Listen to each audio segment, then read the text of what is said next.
Good morning, everyone. Welcome to the Daily Patient Safety Huddle. It's been 46 days since our last serious safety event, and let's go ahead and begin. This is Jody reporting from Emergency Department. Early this morning, we did have 4 trauma patients in the emergency room. And after that, we did back up with about 20 patients now waiting to be seen. We also have 2 patients waiting for monitored inpatient beds. I have no other issues to report. This is Rayanne reporting for critical care. All 4 of the trauma patients are now in the ICU. We are at capacity with 17. We have limited ability to open up beds for the surgical post-ops today. Also, we have a family of one of the patients that has been somewhat disruptive in the unit and is growing more problematic. We anticipate we may need assistance from public safety. We're 64 days free of any falls. We have 1 CLABSI to report, and the safety report has been entered. We have no other issues. Rayanne, why don't you and I meet after the huddle and we'll review the bed situation for ICU. Sure, thanks. This is Karen reporting from MedSurg Nursing. We had 1 patient fall last night. There was no harm. Our post-fall huddle found that the patient had received Ambien but had not been placed on high fall precautions.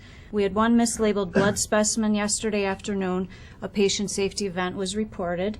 We also have 1 patient that we are watching closely and may require an RRT or transfer to ICU. I have no other issues to report. This is Kathy reporting for Women's Services. We've got a mom scheduled for a C-section today who's pregnant with triplets, and it's been quite a while since we've delivered triplets here at the facility. So we've got the team assembled and ready. It's anticipated that all the babies will go to the special care nursery, and they are prepped and ready to go. I've got no other issues to report. This is Bob calling from Surgery and GI Services. We have a moderate surgical schedule. We have 51 cases today. We have 2 patients with the same last name and a similar first name. There's Maria Diaz and Mary Diaz. They're both having joint replacement procedures. We're anticipating beds on surgical ortho units. Surgical staff, ORID has been advised, and West 4 has also been advised to keep an eye out for these patients. No other issues to report. This is Bill. I'm reporting from pharmacy. Right now we have a critical national shortage backorder of atropine syringes that we use in our crash carts and paramedics. We've contacted IDPH to obtain permission to tap into an emergency supply, and they will be sending us the atropine today.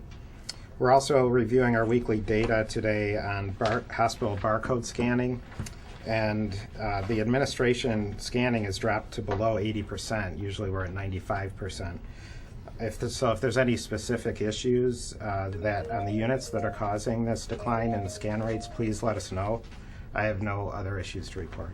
Bill, on the atropine shortage, could you contact my office by the end of the day today or earlier if any problems arise? And also, why don't we have you report out at tomorrow's huddle?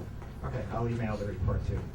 Great. Also, if you could give me a detailed report by unit for the scan rate, that'd be helpful. Thanks. This is Jimmy reporting for the lab and blood bank. The trauma patients that were treated last night used up the majority of the supply of our O-negative blood. So we're currently working to obtain some additional units of blood. Hopefully it'll arrive by late this morning. In the meantime, be sure to obtain your type and screen samples and your retypes as soon as possible. I have no other issues to report. This is Scott Claude reporting for radiology. We had a system-wide patient alert, safety alert.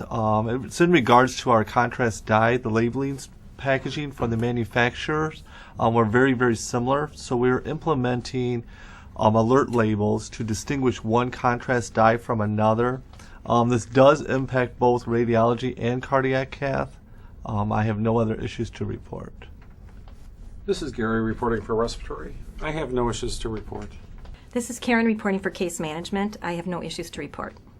Food and nutrition. We had a patient safety event last night where a patient with a documented allergy to strawberries received a tray that contained strawberries. A patient safety event was filed, but in addition to that, the family was very upset because the patient is somewhat confused, and if they hadn't been there, they may have eaten the fruit.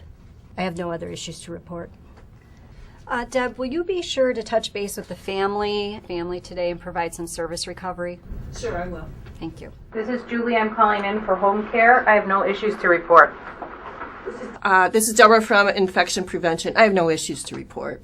This is Jeannie from Patient Transportation. I had 2 call-ins this morning. We're in the process of contacting other staff to have them come in and help out. We are going to do our best to get your patients to you early this morning. Child IT has no issues to report today. This is Virginia reporting for Employee Health. I have no issues to report. This is Bruce from Public Safety. Rhiannon, in reference to the problematic family that you've been having up in the IC unit, Public Safety will make a special attention and do additional rounds up there just to make sure everything's safe. I have no other issues to report. This is Tom Smith reporting for Building Ops. Can everyone hear me? Yes. We will be performing routine testing of our emergency generators today around noon. You may notice a brief flicker of the lights while we're performing the test. If you have any problems related to the test, please call my department. I have no other issues to report. In construction, we'll be repaving the parking garage tomorrow. Both the entrance and the exit will be limited to 1 lane, so there might be a backup causing our patients perhaps to be late in getting to their appointments. I have no other issues. This is Doug Clark from Supply Chain Management. I have no issues to report. This is Deborah from Patient Relations. We'll touch base with that family in critical care and then also with the family of the patient got that wrong tray. Otherwise, I have no issues to report. RISC will be reporting the issue with the lookalike contrast material packaging to the FDA's MedWatch database. I have no other issues to report. This is Karen reporting for Patient Safety. There was a system-wide issue that changed the calendar. The event involved dialysis with a complication of fluid overload. So we'll be reviewing what the risk reduction strategies are, and we'll report that back to everybody to see if there's anything we need to do here. And otherwise, I have no other issues to report. Okay. Well, thank you, everyone. I will see everyone tomorrow for our safety huddle, and let's have a very safe day.